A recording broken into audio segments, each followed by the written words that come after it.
محمد شعیب صاحب کراچی سے پوچھتے ہیں الکوہل والا پرفیوم لگا کر نماز ہو جاتی ہے یا نہیں؟ کیونکہ سعودی عرب میں بھی پرفیوم جو ملتے ہیں ان میں بھی الکوہل ہوتا ہے، ہو جاتی ہے نماز، اس سے کوئی فرق نہیں پڑتا۔ نے پوچھا ہے میری سسٹر کا ایک جگہ رشتہ ہوا ہے، ان لوگوں نے پہلے پاسپورٹ دیکھا، پھر انگوٹھی پہنائی، اب وہ کہتے ہیں کہ نکاح کرو اور باہر ملک جاؤ فوراً اور ہمارے بیٹے کو بلاؤ ورنہ ہم منگنی توڑ دیں گے۔ انہوں نے کہا ہے کہ 1 مہینے کے اندر نکاح نہیں کیا تو منگنی کینسل۔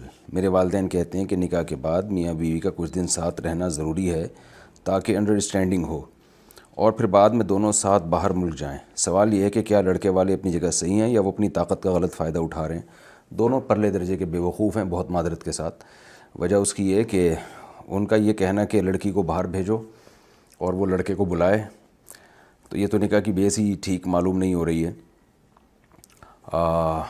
شادی اس لیے کی جا رہی ہے تاکہ لڑکی باہر بلائے اور فوراً اس پہ اصرار بھی کر رہے ہیں، لالچی معلوم ہوتے ہیں۔ اور لڑکی کی اماں کا یہ کہنا کہ پہلے انڈرسٹینڈنگ ہو اور گھومیں پھریں، تو یہ بھی بیوقوفی کی بات ہے، حرام بھی ہے، ناجائز بھی ہے۔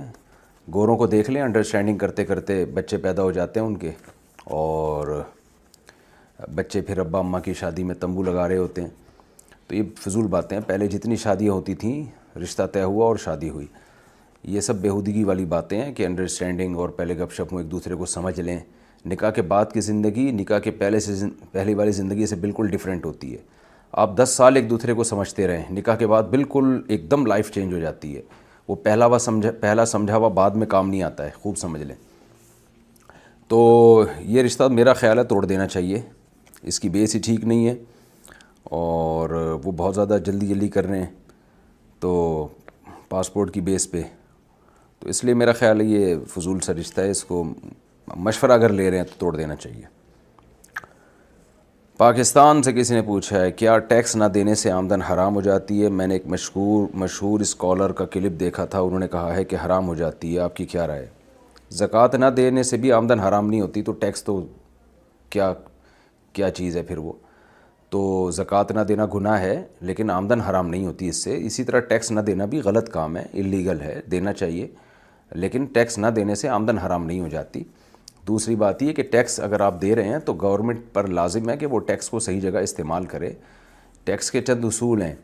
نمبر 1، گورنمنٹ پر لازم ہے کہ وہ ہر ایک پر ٹیکس اس کی آمدن پہ نہ رکھے، بلکہ آمدن اور ایکسپینسز، ایک آدمی کی فیملی بڑی ہے تو دیکھے کہ اس کی انکم اتنی ہے، خرچہ کتنا ہے۔ ہمارے ملک میں بہت ہی بیہودہ نظام ہے ٹیکس کا، جو کروڑوں اربوں روپے کمانے والے تاجر ہیں ان کا ٹیکس عام طور پہ بنتا ہی نہیں ہے، اور جو بیچارہ سیلری پہ ہے نا اس کا ٹیکس تو لازمی اس کو دینا ہے، اور وہ ٹھیک ٹھاک ٹیکس ہوتا ہے۔ تو بیہودہ نظام انتہائی غلیظ اور پلید جسے کہتے ہیں، اور پھر وہ ٹیکس استعمال کہاں ہو رہا ہے آپ کو پتہ ہے، ساری دنیا کو پتہ ہے پاکستان میں ٹیکس کس کی جیبوں میں جا رہا ہے۔ میں نہیں کہہ رہا سارا غلط استعمال ہو رہا ہے، بہت ساری صحیح جگہوں پہ بھی جا رہا ہے، لیکن سب کو پتہ ہے کہ کیا ہو رہا ہے اس سے، جو بدحالی ہے ملک کے اندر۔ ٹیکس صحیح استعمال ہوتا تو یہ حالات تھوڑی ہوتے۔ میں یہ بات مانتا ہوں کہ پاکستان میں ٹیکس بہت کم ہے دوسرے ملکوں کی نسبت، یہ ایک بہت ہمارے لیے سہولت کی بات ہے، لیکن وہ ٹیکس غریبوں پہ، مالداروں پہ زیادہ تر نہیں ہوتا، تو سسٹم ایسا ہے۔ تو اصولی طور پر ہر شخص اپنے مال کا مالک ہے، گورنمنٹ اس سے 1 روپیہ بھی نہیں لے سکتی، اور اگر ضرورت ہو گورنمنٹ کو لینے کی ملک چلانے کے لیے تو پھر بقدر ضرورت لے سکتی ہے، اور پھر بقدر ضرورت میں بھی معیار یہ ہونا چاہیے کہ انکم اور ایکسپینسز۔ ہمارے یہاں یہ نہیں دیکھا جا رہا کہ کس کی فیملی بڑی ہے کس کی فیملی چھوٹی ہے، اس کی ذمہ داریاں کیا، ان چیزوں کا کوئی بحث ہی نہیں ہے۔ تو بس جتنی آپ کما رہے ہیں آپ کو دینا ہے، تو فضول طرح کا نظام ہے۔ اس میں یہ دعویٰ کرنا کہ جو ٹیکس نہیں دیتا اس کی آمدن حرام ہو جاتی ہے تو بالکل یہ لطیفہ ہے بہت بڑا۔ بہرحال میں ٹیکس کے خلاف نہیں ہوں کہ ٹیکس تو دینا چاہیے، اب ہمیں کیا پتہ یہ صحیح استعمال ہوگا غلط استعمال ہوگا، ہم اگر نہیں دیں گے تو جو رہی صحیح حالت ہے اس سے بھی ہم چلے جائیں گے۔ لیکن یہ کہ گورنمنٹ کو بھی سوچنا چاہیے، حکومت کو بھی سوچنا چاہیے کہ وہ ٹیکس کا استعمال کہاں کر رہی ہے۔ حافظ محمد امان انڈیا سے، ہماری مسجد میں اذان ہوتی ہے تو ہم اس کا جواب دے دیتے ہیں۔ اچھا، باہر ملکوں میں جو لوگ رہتے ہیں نا ان پر تو میں سمجھتا ہوں ٹیکس دینا لازم ہے، وہ تو یعنی لازم کا مطلب لازم تو یہاں بھی ہے، ان پر تو بہت سخت پابندی ہے، اس لیے کہ انہوں نے تو ایگریمنٹ کی ہے وہاں جب جاتے ہیں رہتے ہیں، اور پھر وہ ٹیکس استعمال بھی صحیح جگہ ہوتا ہے، اور وہ گورنمنٹ سے وہ فری پھوکٹ کی سہولتیں بھی دبا کے اٹھاتے ہیں، تو وہاں ملکوں میں تو میں بہت جاتے ہی بیان ٹیکس پر ہوتا ہے میرا کہ تم ٹیکس کیوں نہیں دیتے. لیکن ان ملکوں میں جہاں ٹیکس کا استعمال ہی نہیں ہے, جہاں کرپشن اتنی ہے, اور جہاں جو ہے وہ گورنمنٹ کے جو حکومتی اہلکار ہیں ان کی جیبوں میں جا رہا ہے ٹیکس.